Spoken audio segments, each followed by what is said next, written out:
this is good segment into talking about the dog. I put Puma in single lead, and she just was a beast. Emotional. Yes, we did say bye to Puma this summer, so it's a hard one to talk about. No, I did not expect that.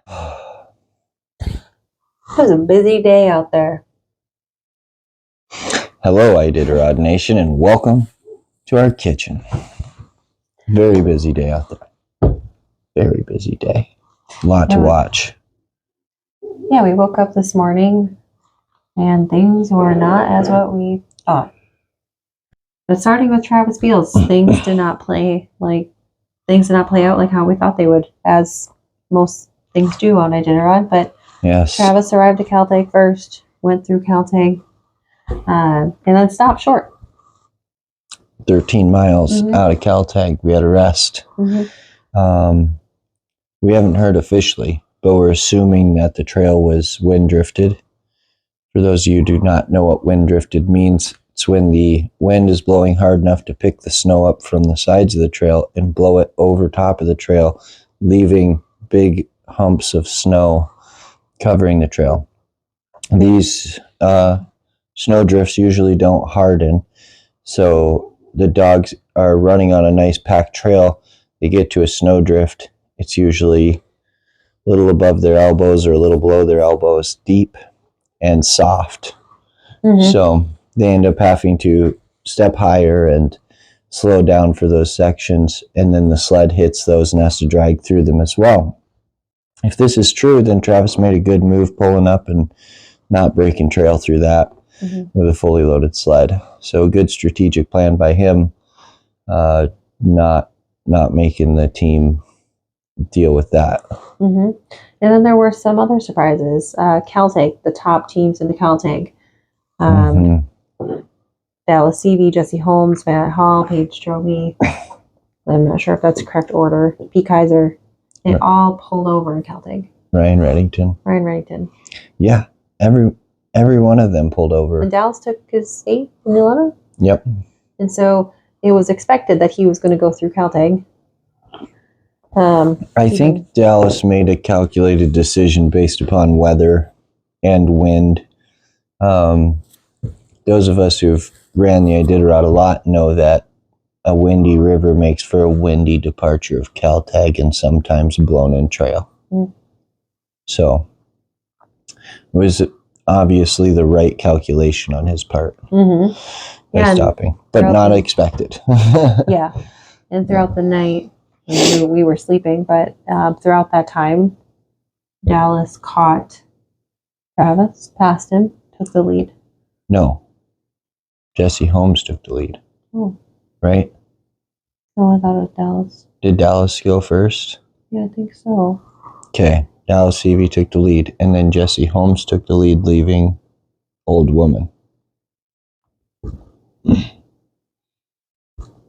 Yes. So Dallas led into Old Woman and Jesse Holmes led out. Yes, I believe so.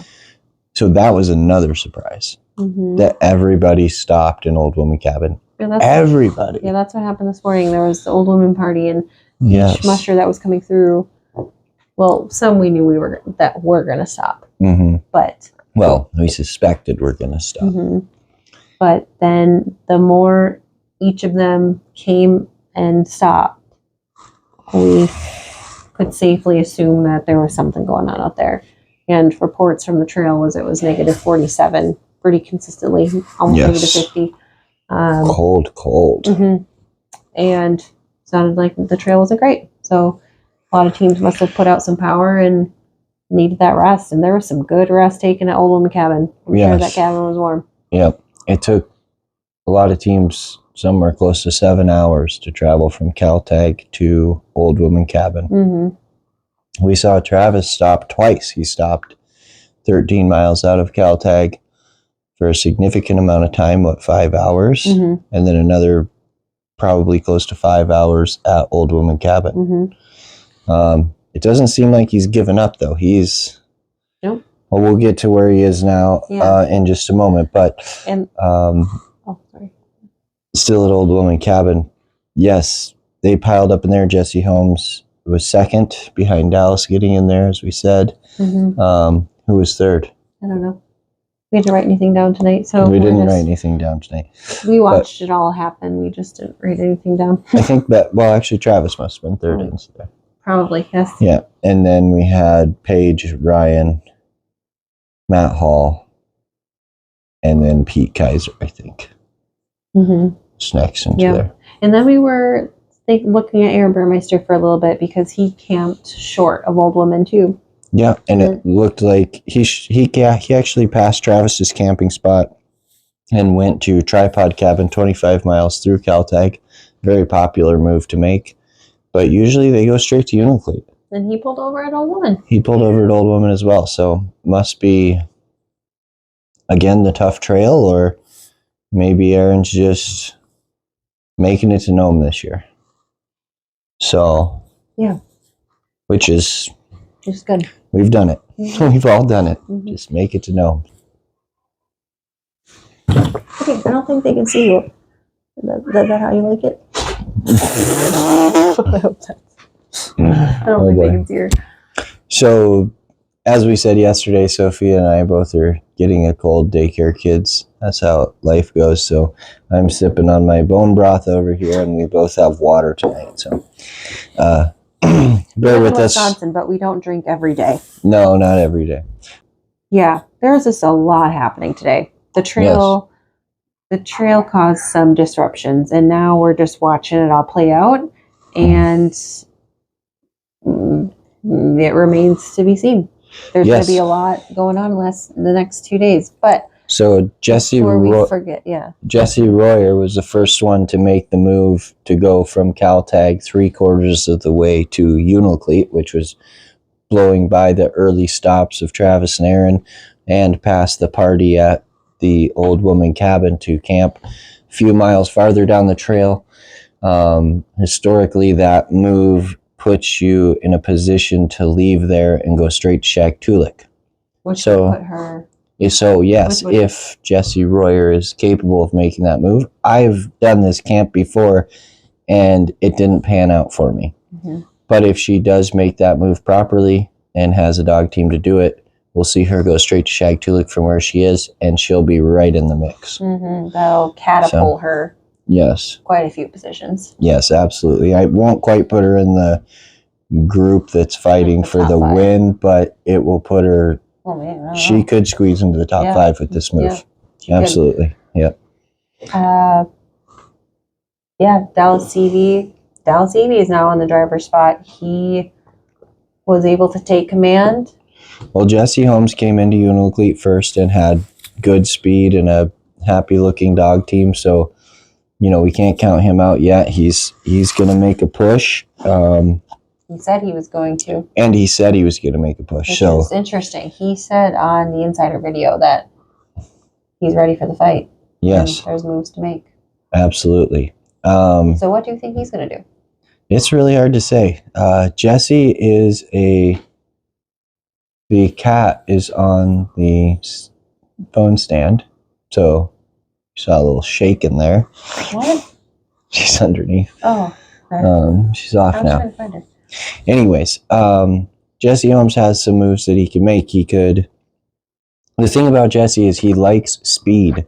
So he could bank a little bit of rest, keep doing these short runs, short rests, and keep that speed high, and hope to chase Dallas with the speed, which is doable if he does it right. He could also make the move of blowing through Shaktoolik, camping at the shelter cabin, and then blowing through Koya, camping, and going straight to White Mountain. So that'd put him at 2 camps to White Mountain. Dallas could do the same, though. Travis's team looked really strong coming into Unalakleet. I think that extended rest at Old Woman was exactly what they needed. This is the thing, is Travis could have made a strategic move based upon the trail. Mm-hmm. So Travis had a lead, so he had the opportunity to make a strategic move. And that could have been what he did. Was waited it out, let somebody else break the trail, putting him in a position to sit back and watch. And with that extra rest, his team looked like they came back strong, very strong. So there's still moves to be made by Travis as well, or for Travis. Who knows if he'll make them or not, but there is the opportunity sitting in front of him. So he proved that that dog team is capable of making a push. So you're saying he doesn't have to maintain. He could take back off. Yeah, he could. Yes. I mean, he took 10 hours of rest in a 74-mile stretch. Yeah. That's a lot. Yeah, and I'm kind of looking for Pete, too. He took a very healthy rest in Old Woman, too. Yes. And he's one who is certainly capable of making moves. Yeah. When he's got to. So who knows what this top group is going to end up to be. I think we're going to have some surprises. We can make a bet, but I don't think Pete's a move guy. What do you mean? I think Pete either has a great race or he maintains. Historically. You're saying you don't expect something big? I expect Pete's speed to stay up and him pass a bunch of teams that way, but I don't see him making a big move to get back up towards the front. That would be my guess. Okay. But not that he's not capable of it, just that it's not really his style as far as we've seen in the past. Yeah, and that's same with Paige. She, in her Caltech video, she kind of alluded to the fact that she was fast. Alluded to the fact that she was fast, but they're working through stuff, and now she's just going to do short runs. Yeah, and she's there for fun, not for competition. Yeah, I don't believe that. Well, I believe that she's there for fun, but also for competition. Yes. Yes. What did someone say today? You don't get up after 4 hours of sleep just for fun? Yeah.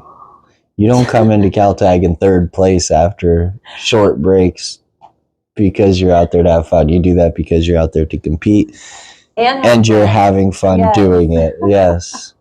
And Paige, there's nothing wrong with having fun competing. Enjoy yourself. Kick butt. Show Good off job. Your dog's kicking butt. They're doing good. Yes, absolutely. Yes. Yeah, that was funny because I was like, oh, that sounds cute, but kick butt girl. Yes. Who else did we miss chatting about? Matt Hall. Yeah. Matt Hall got up and left Unacleat, in third? Not too long behind Jesse Holmes. And Matt is somebody we've seen make long pushes and hard runs at the end of the race before. I was somewhat surprised, actually very surprised to see him stop in Unacleat. I kind of thought that he would follow along with Dallas's plan here, but probably saving that move to do now. And he made mention of a special leader who he sounds like kind of babying a little bit. Dai. Yes. We all talk about, this is good segment into talking about the dog. Because you have told me that before. That mostly for you it's been females. Yes. You've said she is my dog. Like she's the dog. She's the one. And if I don't have her, then things change. It's a million times harder, or I got to do this different, blah, blah, blah. But, and it's that's so fascinating to me. I think that's because not saying that without that dog, the team isn't good, because they're all good dogs and they're great athletes. There's two. So explain this. There's two obstacles to it, but first off, you look at Dallas Seavey when he was winning his first 4. He had a dog named Reef that was winning those races for him. That was the dog who was winning them. The last one I remember with Mitch is Tanner. Tanner and the boys, I remember his statement. But that dog got pointed out, Tanner. You know, that was the dog. Lance Mackey, he always had the dog. It was Hobo or Larry or whichever one at that time was killing it. But there's always that dog that makes the difference. And a prime example of this is one time I was racing on my way to Unacleat, actually. I had the same 2 dogs in lead the whole race, Mask and Tundra. And the team was just starting to slog. Things were slowing down. I was kind of starting to hang my head a little bit. I looked at the team and I said, we need to change up our order. We need to change up leadership. I put Puma in single lead. I put Mask and Tundra and Swing, and I switched up the order of a bunch of dogs. And our speed was back, and our energy was back, and the dog team was roaring. And what was going on was those leaders were kind of like, no thanks. And when I put Puma in front of them, they said, oh, absolutely, we'll follow her. And Puma was kind of like, finally, you're giving me my opportunity to show you what I have in the tank. And she just was a beast. I remember her jumping straight in the air, leaving Shag Tulik, going over the edge of the hill down onto the ice, just launching herself in the air and yanking the sled. So there's that dog. I'm like getting emotional. Yes, we did say bye to Puma this summer, so it's a hard one to talk about. No, I did not expect that. But we're probably happy. Yeah. Oh, I think this was this week. Yeah. I mean, we lost Puma this summer, but then you see all the memories and stuff, and you're like, dang. I remember when we brought Puma to the vet when she was sick, or she got sick pretty quickly. She had a tumor, and I brought her to the vet, and the vets around here know our team and that we run Iditarod, and I thought it was so special. They all thought she was so cool, and that's all we talked about was her and her accomplishments, and like I said, we owe these dogs the world, getting all of you to know them. Yes, absolutely. And obviously it takes a team to follow that dog and keep up with them, but it does take that one dog to get it done usually. Actually, another big one, and I saw a memory of this guy today, and try not to get emotional again, but a dog that we all remember is a dog named Governor of Paul Gebhardt's. There's so much video out there of that awesome dog and that awesome musher just tearing up the trail. But that was Paul's legacy, was that Governor. That dog was so cool. We had some puppies out of that dog. So cool. Yeah. This quickly turned into a sad episode. Happy all right. We had our first scratch. No, that's not happy. Okay, let's not get back to the happy yet. Yes, but Erin this Ultimus, is definitely better than talking about what we were. Okay. Erin Ultimus, she lives a couple right hours up the road. north. Oh, such a bad deal for her. She put so much time and effort and work and energy into this. Commitment and just commitment on another level too, because if you haven't heard, we had almost a non-existent winter here. Yes. We had about 3 inches of snow.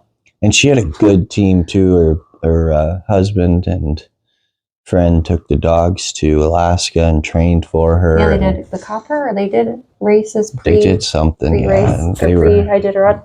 Training hard and keeping things going. So and you raced Erin in the Bear Grease and UP and the UP and the Can-Am, and beautiful dogs. Great dogs. Awesome and, team.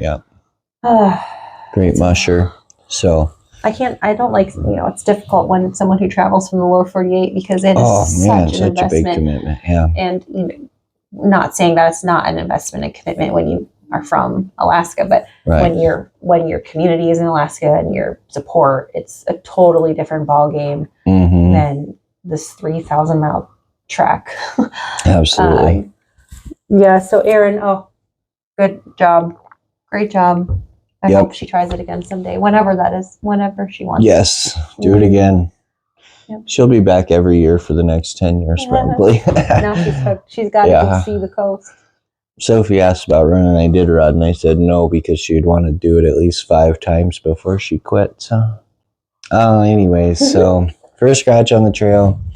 We're down a musher, but congratulations to the whole field on that. Such a crazy feat to get all the way past the halfway without a scratch. Yeah, and, so cool. So cool, yep. And just keep up the hard work. Those of you who are on the trail, keep pushing. You're getting close. Yeah. Oh, let's mention Jeff Dieter. Yeah. He... Is he in Unalakleet? Yes, and I think he's in like 13th, 14th. Like he's Yeah, but he's pushing up there. yeah, and his So speeds are good. fast. Yeah. He's gonna start making moves. Yep.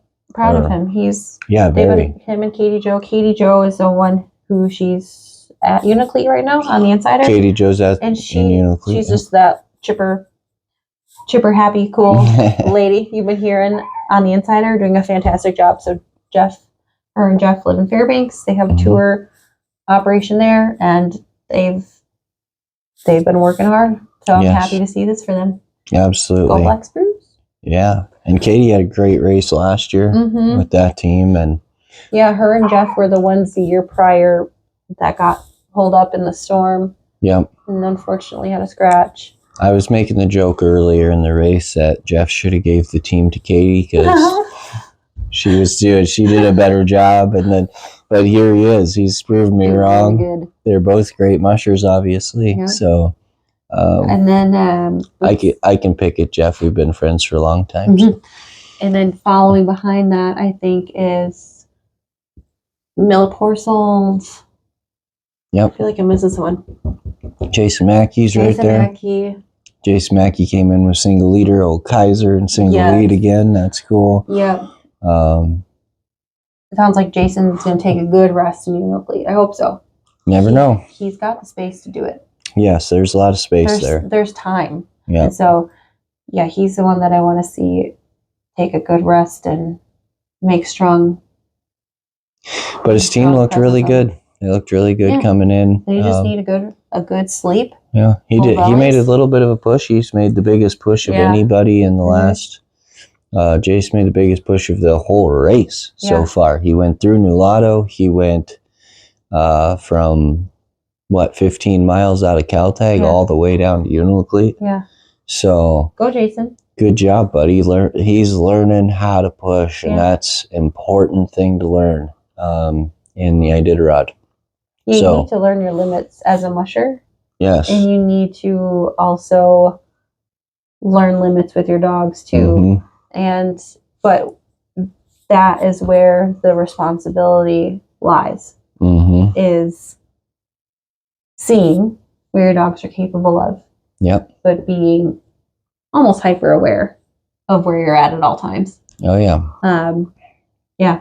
But no, I look for him to get up off of 5.5 and go. Sweet. But we'll see what happens. I think they could do it. Oh, absolutely. Jason might need more rest, but get up and go, dude. You don't afford more rest right now. Right. Not for yourself. And then there's Baylor, Hunter Keefe. Yep. Who are the Wally Robinson. He's hanging in there right in the mix, so that's cool. Yeah. He has Josh McNeil's dogs. Josh McNeil was a musher who ran the Kuskokwim, got an injury, and was unfortunately not recovered in time to run the Iditarod, so he did a medical transfer of musher to Wally Robinson. His daughter, Emily, has been making a name for herself in the middle distance junior circuit. She's been, if you haven't heard, she's been kicking all their butts. Absolutely. Yeah. So we look for her to be coming in Iditarod at some point, which they're all saying, just wait a couple of years. Wade's like, give me a chance to win before you come. But anyway, so it's been like 30 years since he's ran Iditarod. Yeah, and he's running doing again. Awesome. Cool. So good for him. Yeah. And the rookies are still holding in there. There's a couple veterans towards the back. Jessica Kleka, she's doing good. I saw an interview with her, kind of up the river. She said her leaders, Radar and Sally, those are her ones, and they're doing great. So I hope she still has them. Yep. When she gets to the coast, I'm trying to think. Bailey Vitello, looked like he was doing good. I'm trying to think of some middle of the packers right now. We went in here rogue. We don't have my phone charging. We don't have anything written down. So if we don't name drop you, we are sorry. Yeah. And you're doing great out there. I haven't checked out the Rookie of the Year pack. Well, we talked yesterday. We thought it was Josie. Yeah, but I haven't checked it out today. So I'll have to touch on that tomorrow and see where those guys are sitting once they hit Uniclete and stuff. So that's a pretty interesting one. Do you want to quick bring light to what Dallas did to get to where he is? Yes, what an animal. I mean, seriously, what an animal. I haven't called Dallas the GOAT yet, but this is, if he pulls off this win with this time penalty and moose situation and everything. And then his strategy upriver to get to where he is, the calculations he did, he almost, he's so aware of what his competition is doing. Mm-hmm. And that's what it takes. Well, we've heard it said before by Dallas, I think it was somewhere around Unalakleet. Brent Sass was out in front, and he said, I have the choice to try to catch Brent. I have the choice to assume that Brent's going to continue with what he's doing and try to catch him, or I assume that my dad is my competition and I race him. Mm-hmm. He said, I'm going to assume my dad's my competition, and if Brent gets away, there's nothing I can do about it. Mm-hmm. And I think that that's the choice he made here, was either Travis comes to me or Travis gets away. Right. I think is where Dallas's brain was. Mm-hmm. He either slows down enough that I catch him by beating everyone else, mm-hmm. or he wins the race. Yeah. I think that's where Dallas's mind was when he stopped in Caltag. And it just so happened that him beating everybody else, or his strategy for trying to beat everybody else, just so happened to pass Travis. Mm-hmm. And you were paying attention to what he was doing on the river. I know you were watching his best times. Insane.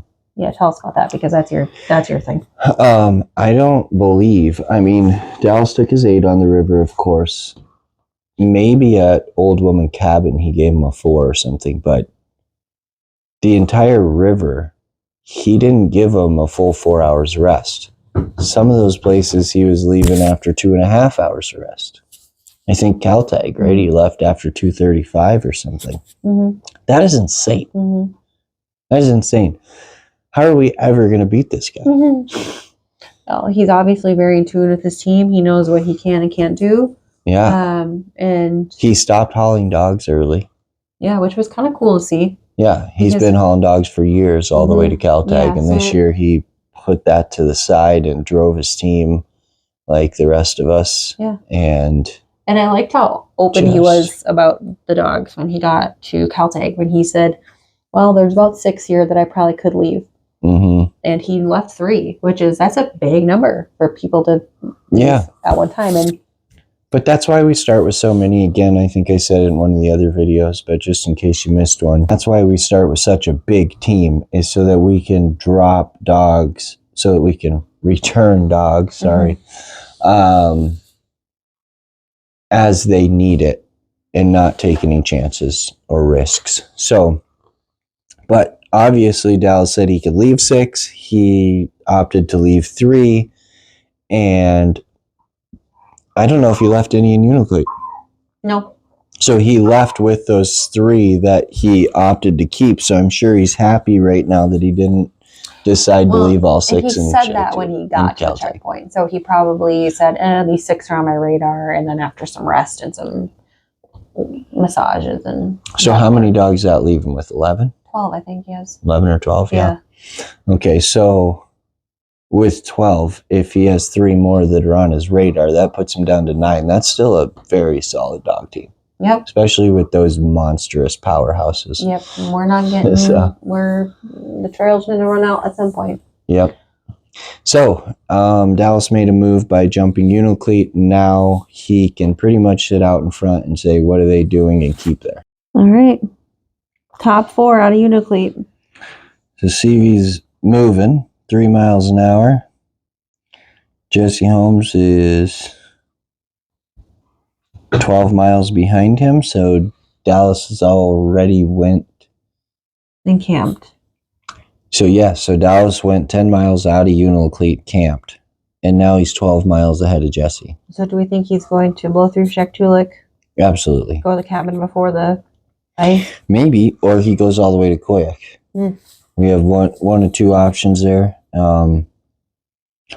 We have seen Dallas come into Shaktoolik, and Aaron Burmeister one year went all the way to Koyuk to jump in the lead. That's what we think Jesse Holmes is going to do? That's what Jesse Holmes might do.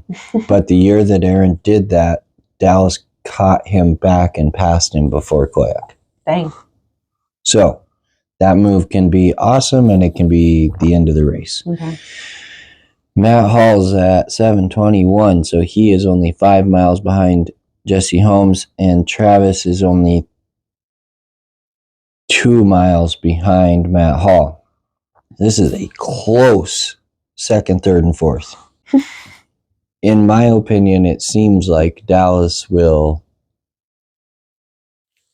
rest just out of checkpoints and watch what's happening behind him and just keep moving, probably grow his lead unless Jesse Holmes makes a big move to jump up straight to Koyak or something. Yeah. Oh, Nick Petit. What's he going to do? Nick Petit. Is he still moving? Has he passed the shelter cabin? Yes, he's past the shelter cabin. So Nick just is about to probably run straight to Unalakleet in one run. I don't know how far back he is from those other teams. He hasn't camped right now, but he's going to pull into Unalakleet from a straight through run, and that is he'll be probably the first musher to do that in the race, maybe the only musher to do that. Yeah, you're right, he didn't. Yep, but Nick's known for this run. He does this often. Yep, Amanda Otto, she's got Jeff's. Amanda took a very short rest in the cabin on the way down, the old woman cabin. So what's our rookies looking like? So Josie's still up in the front. Yep. Where is Gabe? 22nd. So in Caltag, where's Josie? Out of? Yeah. Yep, out of Caltag. Okay, so Josie's still holding on to that Rookie of the Year spot. Everyone's doing good. Gabe's on her tail, waiting for a chink in the armor. Everyone's doing good. Yes. Good job, crew.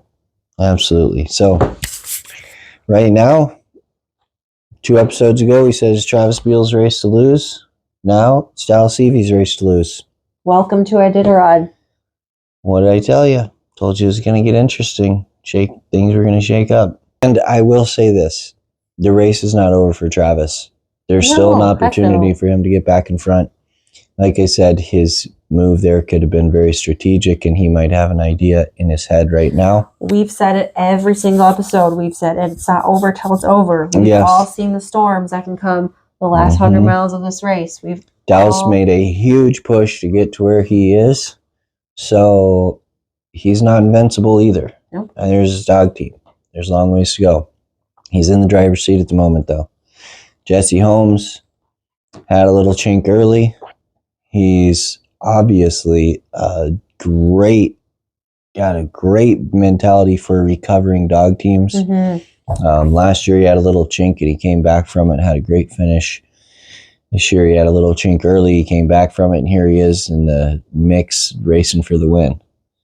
Matt Hall, a guy known for making big pushes, hasn't made one yet, so we could see one of those happening soon. And Travis Beals led the race this whole way. I know he's hungry. He could try something crazy to get back up there. Yep. For sure. And we've seen Travis try some crazy things on the coast and pull them off before, so keep up the hard work. He'll get them. Yeah. And we'll see Ryan, Pete, some of those guys jump out of Unalakleet soon and be on the chase for the top 5. All right. Awesome. Keep watch. Keep watch. Bering Sea is up ahead. Yeah, here comes the fun part. My favorite part. Yes, your favorite. Yes. All right. But anyways, thank you guys for watching. Have a good night. We'll see you tomorrow. Bye.